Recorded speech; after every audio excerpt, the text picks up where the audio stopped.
a standalone session which talks about crypto in daily lives of the next 1 billion people. So very interesting because crypto is something that we all talk about, that we all want to know more about.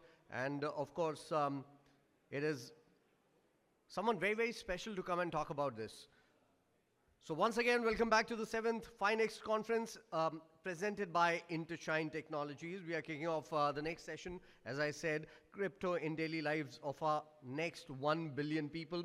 I'm delighted to invite Mr. Bibin Babu to the stage. Mr. Bibin Babu is the co-founder of Paysio, a visionary entrepreneur revolutionizing crypto payments with seamless mobile number-based cross-chain solutions with over 8 years of Web3 and fintech experience, 2 successful exits and accolades like Economic Times Global Leader and 30 Under 30. He's shaping the future of digital finance. So ladies and gentlemen, put your hands together for Mr. Bibin Babu. Mr. Babu, I hope he's here. I think he's still enjoying his coffee a little too much. We are making sure that he gets inside. Can we turn on the lights, please? Can we turn on these lights, please? The lights have been turned off. So please turn on the lights.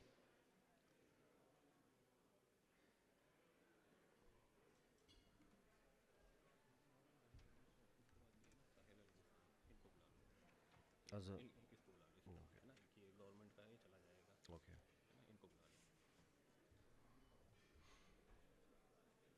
Unfortunately, Mr. Bibin Babu, as of now, is not available. He's here now. So once again, put your hands together for Mr. Bibin Babu.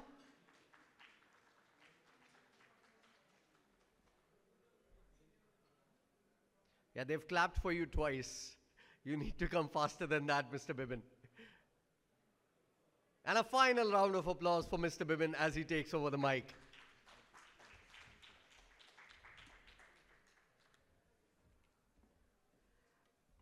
Good afternoon, everybody. Barely good afternoon. And a little apology for being 5 minutes late. I was not keeping well. So please bear with me if I sound a little ill or sick right now. My name is Bibin. I'm the co-founder of Paysio. We are a crypto payments super app. We enable crypto payments using mobile numbers. I'll dig down deep on what we do later. But overall, what I want to speak today about here is about how are we at Paysio trying to take crypto payments to the next billion people's daily lives. And I just want to quickly understand how many of us are related to the crypto industry. All right. Okay, so we have fewer people than in our crypto conferences, but that's a very good opportunity for me to actually talk about this industry overall and what's the opportunity out there. I've been in this space for last 9 years, and I've seen it growing multifold, and especially with things happening in the West, especially the US post Mr. Trump taking over as the president. I think all over the whole world is moving towards crypto frenzy, I would call it right now. But the good part is that the industry is getting mature. And I want to start with this statement that future is already here, but it's not just evenly distributed. Why do I say this? Is because today in the US, close to 34% of their entire population holds crypto, invests in crypto, makes payments in crypto. That's a huge number. And now that's about a big industry, or a big country. I talk about a smaller country called Bhutan. Bhutan's 1/3 of its economy comes out of Bitcoin reserves. 1/3. That's again a huge number. And what also excites me is that the growth of the entire crypto industry or the Web3 industry is approx around 18% CAGR on an annual basis. So, and people have been saying that it's a very new industry. I would actually differ from that because Bitcoin as a digital asset has been there for a decade and a half. Ethereum, which is considered the second most prominent digital asset in the Web3 space, has been there for almost a decade. So the technology, the industry is not new. So I would want to emphasize and repeat that the future is already here. It's just not evenly distributed, just like the way internet was not evenly distributed 2 decades back. Now I'll talk about what we are trying to do and why, and what are the kind of problems which are actually solving, which you might be, a few of you might be able to relate to, because a lot of you have not dealt with, crypto, or not pro-crypto, or still figuring out crypto.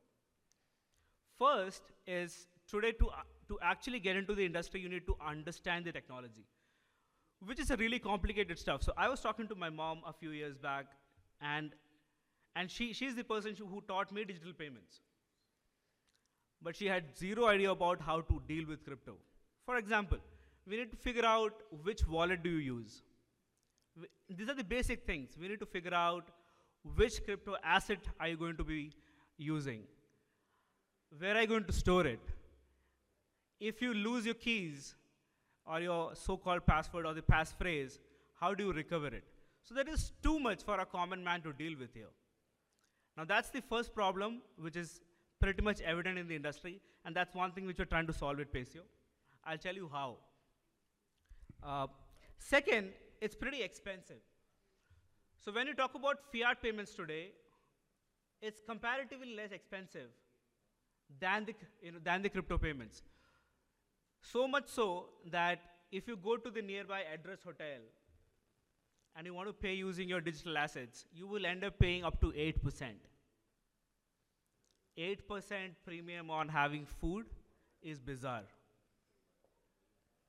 And then, a lot of businesses, I've been speaking to several top tier businesses across the globe. Their problem is that, hey, Bibin, we are okay to accept crypto as a payment or as a digital asset. How do we know that who is making that payment to us? It's super anonymous. You as a business actually need to know that who is your customer. If somebody is paying you, is it the right kind of money which he's paying? And then, if you have to service him back, you don't know, because it came from a wallet address. It doesn't have a face to it. That's another problem which a lot of businesses are facing today. Regulations, of course. Thankfully, we are speaking and sitting at a land where the regulations are actually clear about Web3 and crypto. In most part of the world, it is not the case. However, that's evolving and that's changing. Recently, even the BRICS nations announced that they would be embracing crypto and Web3 for border settlements and trade, which is a great news. And so are other countries, and thanks to what's happening in the US. Lastly, as I said, it's super complex user experience. So today, if you have to use a digital asset, for that matter, even Bitcoin, which is the most popular one. Have you all heard about Bitcoin?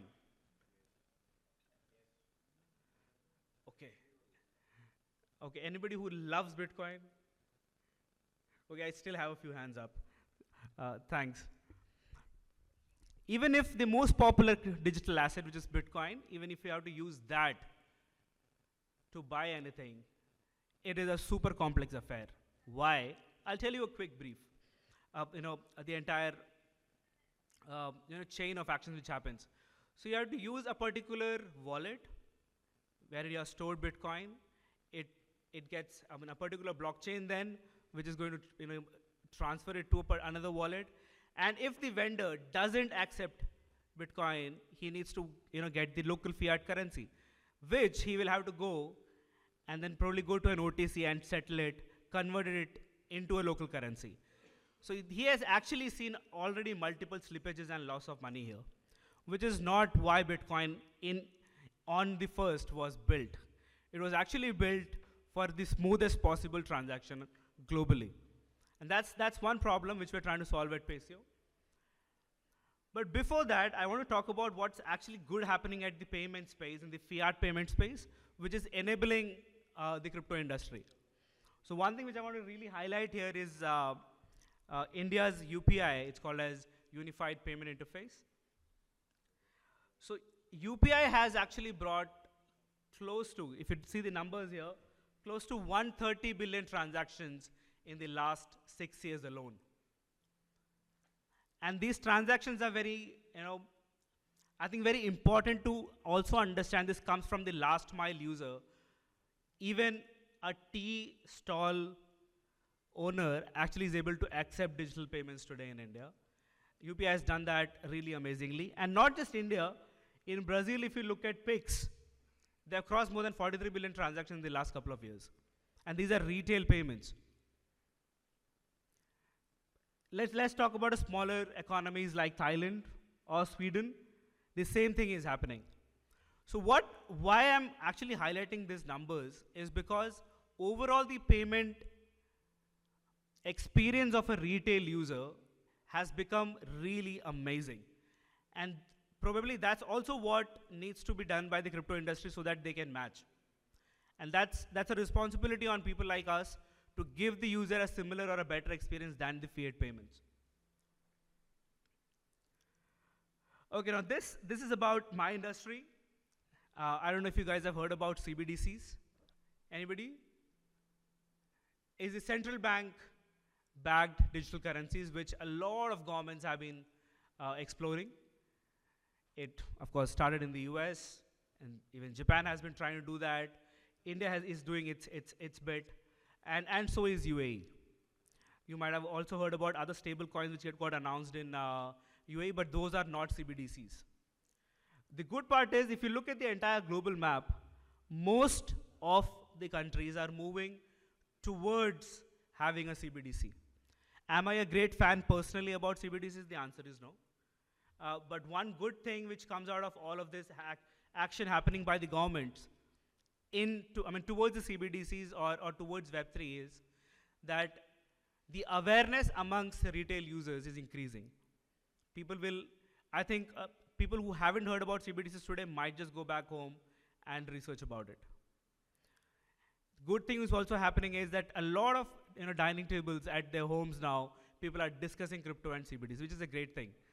And I will emphasize, I think, evangelizing on Trump again and again.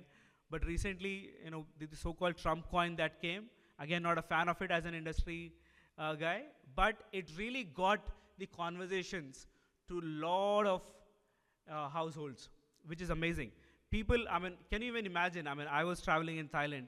A cab driver started asking me that, is this Trump coin worth investing? Should I buy, using all my saved salary?